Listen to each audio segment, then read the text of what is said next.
Si j'étais en paix avec moi-même. Et si j'étais en paix avec moi-même, aurais-je moins de peine à affronter mes vices. Les effronter s'excitent, mais rares sont ceux qui se laissent vivre. Le soir on se blesse ivre, croyant que le bonheur s'esquive. Mais on lui tourne le dos quand dans nos fautes on a la tête prise. J'économise les mots, que chaque parole est un sens. C'est pour qu'elles valent de l'or, faire en sorte qu'elles retiennent chaque... Coucou, c'est Yvine, vous êtes sur Urban Time TV. Aujourd'hui j'ai le plaisir de recevoir Eria, rappeur genevois qui a sorti dernièrement son album intitulé Retour à l'essentiel.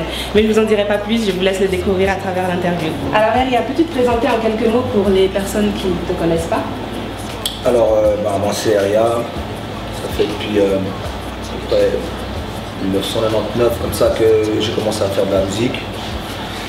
Donc je suis originaire des Paquis, d'origine mexicaine et argentine. Et voilà, à mon actif, là c'est mon deuxième album, j'ai sorti 5 mixtapes, je fais des concerts un peu partout. Et voilà, je vais rapper avec le cœur, faire les choses avec de la détermination et puis faire bouger les masses, les foules. Voilà, c'est un peu ça l'objectif. Donc ça fait un bon petit bout que tu es dans le milieu. Ça fait un petit moment, ouais. Exact. Pour tes compositions, de quoi tu t'inspires? Je m'inspire de ce que je vois, de ce que je ressens, de ce qui se passe autour de moi, de ce que j'ai sur le cœur. Ça varie de l'humeur, ça va varier aussi du son que j'ai, que je choisis, dans quelle ambiance ça me met. Si je reçois un instru qui est deep, je vais partir sur un truc qui sera en rapport avec. Voilà. Après, je pars du principe que tout ce qui est négativité, il faut le transformer en quelque chose de positif, de créatif.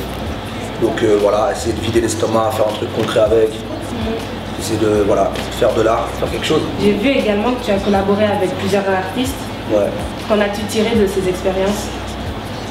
Chaque expérience est intéressante, d'autant plus quand c'est des artistes qui sont d'ailleurs, parce que tu vois un peu comment ils travaillent eux, comment ils sont dans leur élément, ils ont tout le temps. De chaque expérience, tu tires quelque chose d'intéressant.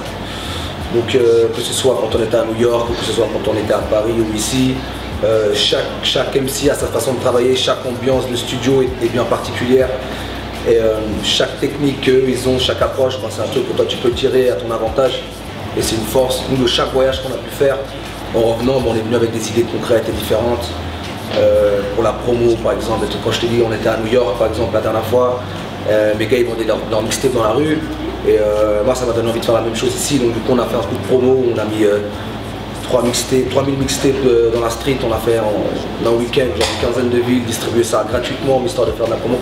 Chaque expérience est bonne ça amène quelque chose. Récemment, tu as fait une tournée en Amérique latine? Ouais, en fait c'était 2 petites tournées si tu veux. Une en Colombie et une au Mexique. On travaille avec une équipe colombienne qui s'appelle la Crack Fame et qui sont vraiment très sollicités là-bas. Vraiment ça marche vraiment pour eux. Et du coup on a commencé à bosser avec eux via d'autres réseaux qu'on avait de Colombiens ici en Espagne, etc. Et ils nous ont invités et de là voilà on a été faire les concerts et ça s'est passé super bien. Comme en plus moi je suis d'origine mexicaine donc j'étais au pays, c'était cool. Donc ouais, vraiment de bonnes expériences. C'est pareil, le public là-bas et ici c'est... Le public là-bas est chaud, il est chaud bouillant. Après tu vois il y a toujours la barrière de la langue. Aussi. Donc nous on a adapté le show, j'étais avec mon pote Machete avec qui je travaille beaucoup en espagnol. Et donc du coup on a adapté le truc, donc les morceaux que j'avais en espagnol, en français, je laissais les refrains en espagnol, je faisais des mix, tu vois, pour que les gens s'y retrouvent. Et puis mais le public réceptif, bien, même s'ils comprennent pas, ils sentent qu'il y a la vibe, ils sentent qu'il y a quelque chose. Et à partir de là, voilà, c'est hip-hop, donc c'est le plus important.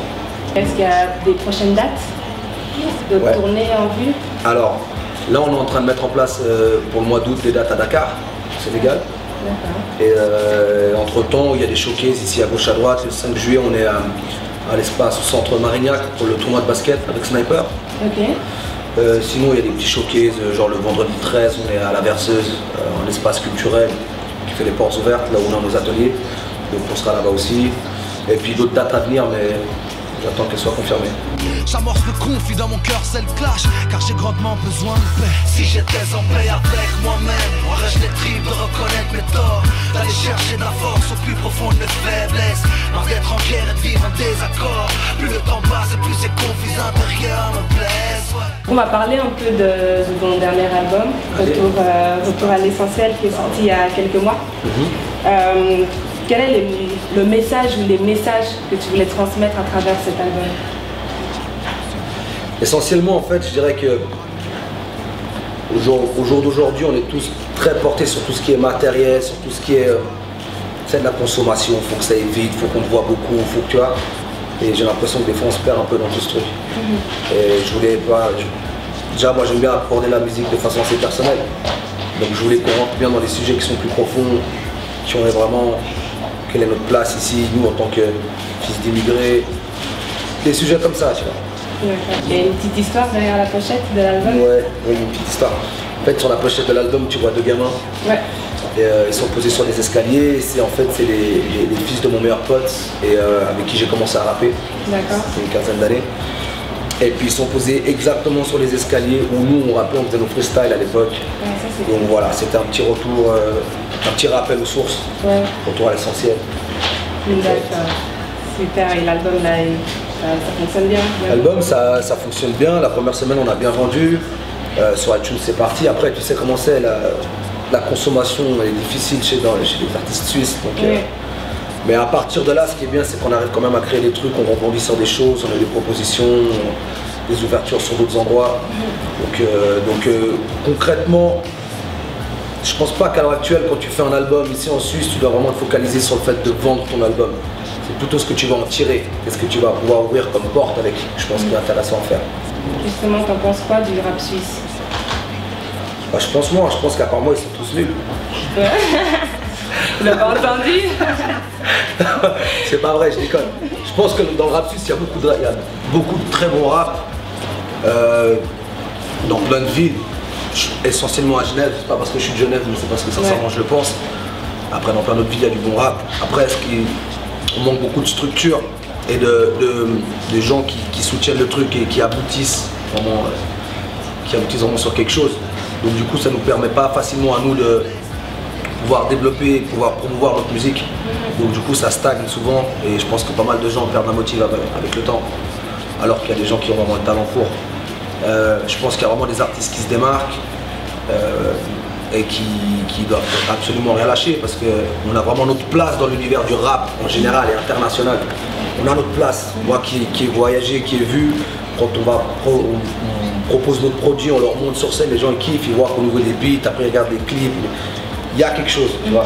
Donc faut pas qu'on désespère parce qu'on n'a pas le soutien médiatique qu'on souhaiterait avoir. Donc on continue à travailler dans ce sens-là. Il faut qu'il y ait encore plus de urban time, il faut qu'il y ait encore des gens comme ça, il faut qu'on nourrisse ce truc, à mon avis.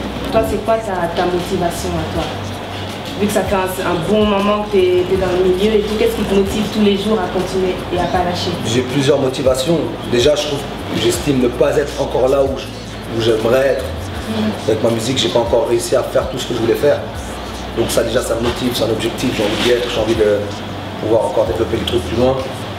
Ensuite, pour moi, la musique, ça a été un équilibre. C'est un truc qui m'a permis de me stabiliser, de trouver un peu une voie, un équilibre.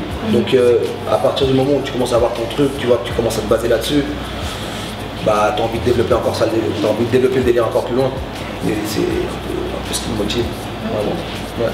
La team Urban Time te souhaite bonne chance. Merci, moi je souhaite longue vie à la team Urban Time. C'est gentil.